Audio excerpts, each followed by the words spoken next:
Good morning, everyone. Today, I'm very excited to announce that we're launching the 2025 Imperatives and Predictions Report, which we call the Rise of the Superworker. And this study, which has been going on for more than a year, describes the people-related strategies and issues we're going to face in 2025 as we redesign our companies, our business practices, our jobs, and our culture around this massive new opportunity we have with AI. Now, as you all know, we've been dealing with AI for almost 2 years. This is a hugely transformational technology that we've all experienced in our own personal lives and our own jobs. It started with the Microsoft Copilot and OpenAI, and it's now evolving into digital agents, multi-step processing systems, digital twins, superintelligence systems, and eventually systems that are fully autonomous. In other words, things that we think of as an assistant today that might help us do step-by-step tasks in our job, soon enough, they will be chained together and they will ask us for support as they do work on our behalf. And this impacts all internal-facing roles as well as customer-facing jobs in sales, marketing, customer service. And I think we're just barely scratching the surface of the imagination and reinvention that's going to take place. Now, you may think that this is a technology initiative like digital transformation, where we have to hire a bunch of engineers and IT people and implement and build and train and integrate all these systems. And that, of course, is true. But the bigger challenge that companies face is the people side of this. Because as I understand, the world, and I've obviously been doing this for quite a while, we have built companies around people. We have designed job titles, job levels, the job families, the job architecture, the way we hire, the way we move people, the way we train people, the way we promote people, all around this idea that a company is a collection of people and that the intelligence lies in the people. And the systems are really used to increasingly automate the work that people do. AI is very, very different. It isn't only an automation technology, it's an intelligent technology. It can capture and consolidate vast amounts of information, far more than we can as humans, and find patterns and make decisions or give us advice on decisions that need to be made, and not only in a digital form, but in an audio or visual form to do work for us. And so rather than thinking of our companies as large collections of human beings, with all of the management issues, of course, that we have to deal with, we need to think about our companies as collections of digital agents and digital assistants with people operating as superworkers on top of this AI level of intelligence. Now, of course, nobody's there yet. Most of these AI platforms are very new, they're unproven, and a lot of them are not domain, industry, or functional specific yet. So they're very off-the-shelf types of tools that we need to learn how to use and tweak and configure for the business processes in our company. And there are no generic business processes that all companies do the same. Even platforms like Salesforce or Workday or SAP, which may or may not be industry-oriented, have to be configured and tuned and customized for our companies because everybody does the same thing slightly differently. So these AI systems still have a long way to go. But there's no question now, given the rapid maturity and the huge amounts of investment that are going into this, that this is going to change the nature of every job in the company. And so as you'll read about in the Rise of the Superworkers report, there are essentially 4 things that we have to consider as AI enters the workforce. The assistant model of how AI might take a current job and make it a little bit easier to do. The augmentation model, where the AI might take a current job and replace a significant amount of the work with an automated agent. The productivity job, where the AI does multiple steps on behalf of people and integrates and becomes essentially an agent, and we work around it. And then the autonomy job where we manage the AI and the AI more or less runs by itself, like a Waymo car. And all of those four scenarios are playing out at the same time. We're not actually doing this in a linear fashion. It's all being tested and evaluated and developed together. So we're going to be doing a lot of time, we as HR people and business people, thinking about what are the human impacts of all of these technologies. Now, there's a range of things that people need to do. We have to design and implement the processes and the systems around which the AI fits in our companies.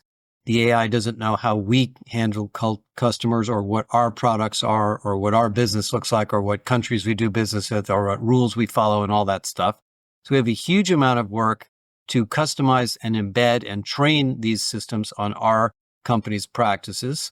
Oftentimes that's done through uploading documents into the system, configuring it, adding it to connect to current corpuses of information. And soon enough, we're going to have development tools that'll be done visually where we'll be able to tell the AI, if this, then that, if this, then that, so forth. The second, of course, is rethinking the employee or customer experience. It's nice that an AI system might speed up something behind the scenes, but if the customer experience is poor or it makes incorrect decisions or it's too slow, I mean, the perfect example of this is the self-checkout line in the supermarket, which is almost always slower than the human line, even though the human lines are longer. So we deal with the AI because it's a little bit faster in the long run. These are not always easy to use for people. We're going to have to be doing a lot of design work on that. And then, of course, what are the roles and jobs behind the scenes? Do we need the same routine or mundane or repeatable tasks to be done by people? And of course, the answer is no. A lot of that's going to go away. But these are not just mundane jobs. Think about the person in the marketing department who's building marketing campaigns, who might sit down with a design tool to build a graphic or a video.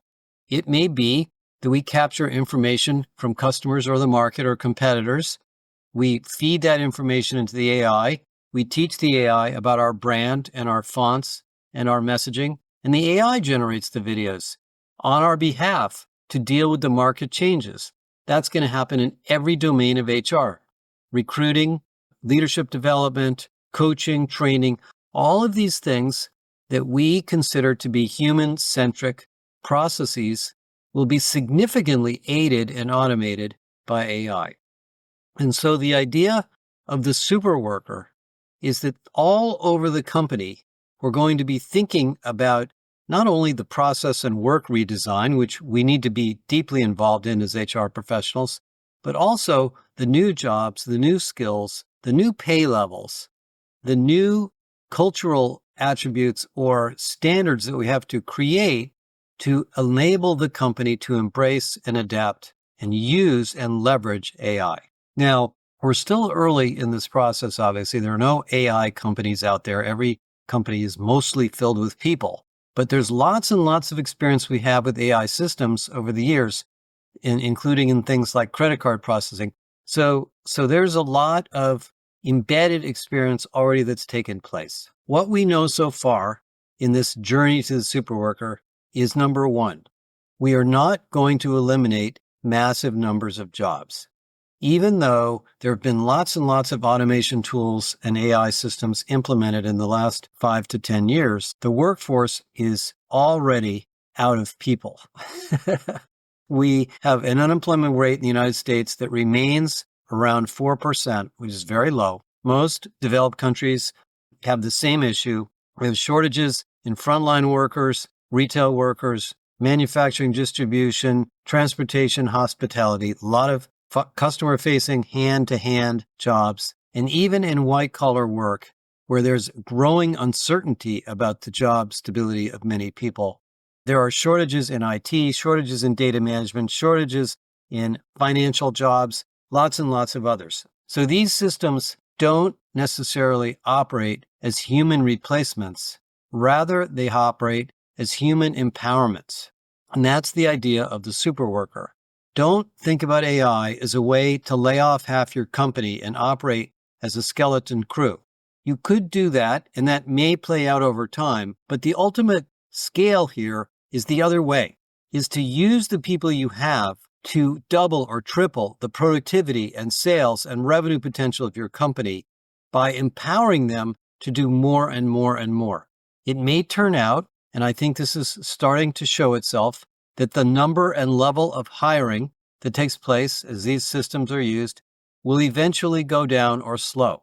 Today, there's so much job re-engineering and IT work to do that I don't think that's going to happen. But it certainly may over time, and we will end up with what we call superworker companies, companies that are largely made up of people that know how to use, develop, manage, train, and customize these systems and can deliver literally orders of magnitude more output or higher quality or higher levels of creativity than they could before. And I honestly believe this is going to happen. And my best example of this is our company.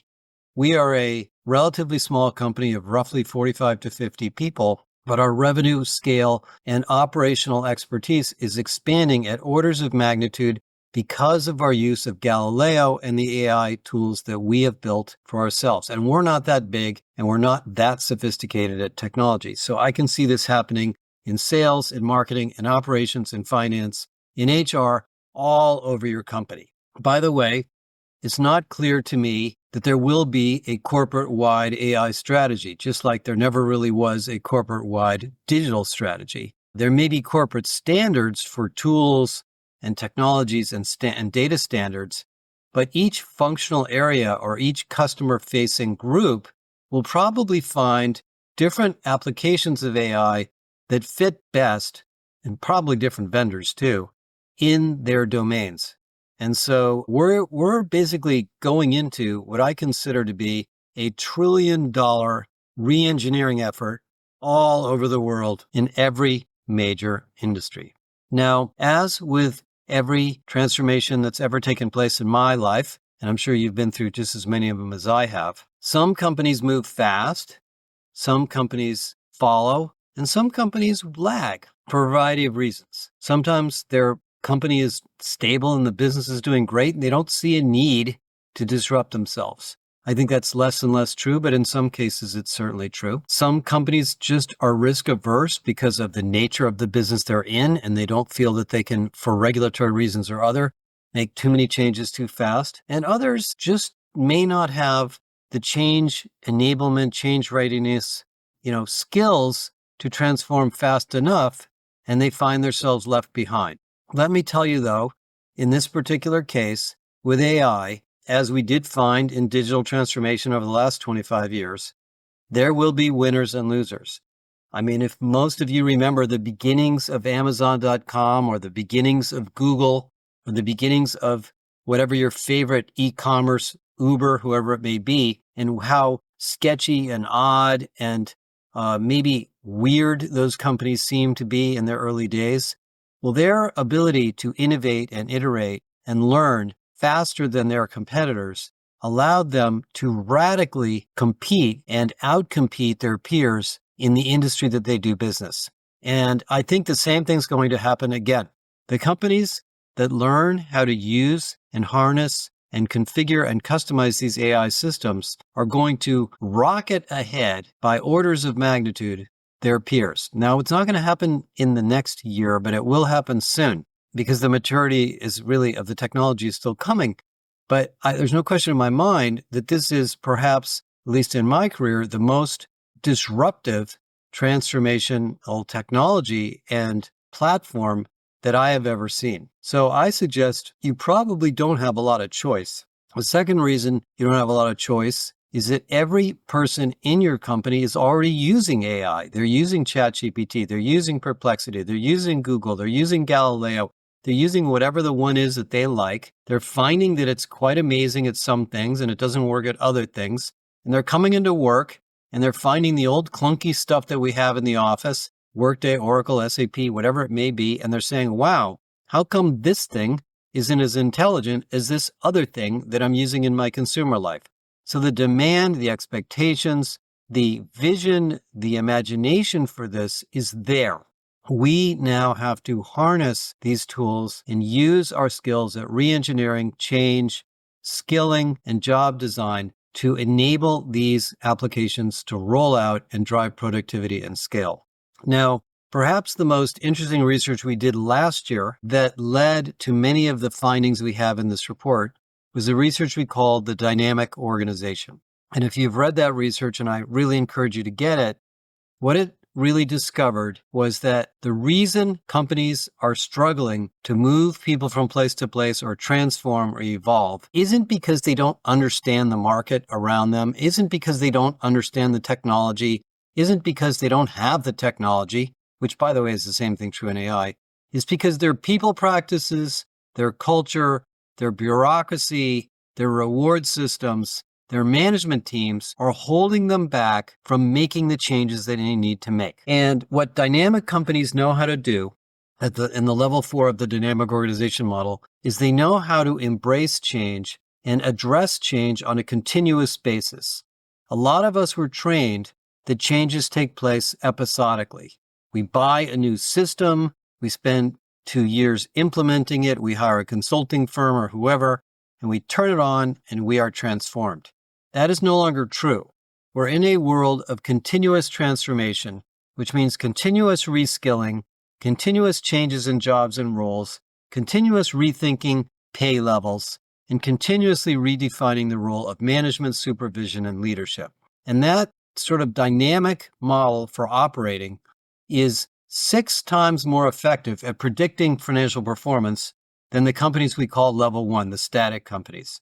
So this AI world of superhumans or superworkers that we are entering is going to force you to really get good at change enablement, dynamic talent models, and embracing the new worlds of leadership. Now, I won't go through all of the details of all the changes that we anticipate. You can read that report, read the Rise of the Superworker report, and join us on some of our webinars. Let me make a couple of final comments here. Number 1, this report is a research study that really culminates more than a year of research last year, and we'll be continuing the Superworker research throughout the year. You can get the detailed report by joining Galileo, joining the Josh Bersin Academy, or joining our corporate membership. That's the way you get it. Number 2, the transformations that we see taking place will affect HR. There's no question that we will be both consumers and designers of AI systems for the rest of the company. We have to embrace these tools internally, which means that your ability to experiment, learn how the tools work, understand the technology, and apply it to your own job will be essential in your consulting and advising with your clients or your employees on how they can make their jobs better. One of the best ways to do that is to use Galileo. And the reason we've priced Galileo so low is this so you can get it, you can use it, and you can learn about its potential to leverage AI in the rest of the company. And part of the offering of Galileo is a report we announced in December called the 100 Use Cases for Galileo, which I encourage you to read to just familiarize yourself with all of the potential ways that AI, digital agents, and assistants can help you make your job better. The third thing is really to maintain a positive and uplifting attitude about these changes. I am sure we're going to be flooded with stories from reporters and others about layoffs and job transformation and people that are looking for work and frustrations with AI and why AI is bad. I firmly believe that we have to take a different opinion, have to take a different perspective. The perspective that we need to take is that by embracing the superworker model, all of the people in our company, and I mean all, can be reskilled or redeployed to take advantage of these systems to add scale, quality, customer service, and creativity in ways they never could before. This is not going to be a linear path. Some of these systems are still evolving, but it's going to tilt upwards very, very steeply because the potential to improve the existing bureaucratic processes we have in our companies is simply massive. So join us on this journey. Come to the webinar, get your hands on Galileo or another tool and download this report. We want you to work with us and share your own experiences. We look forward to helping you build the Superworker organization of your company in your domain throughout the year ahead. Thank you.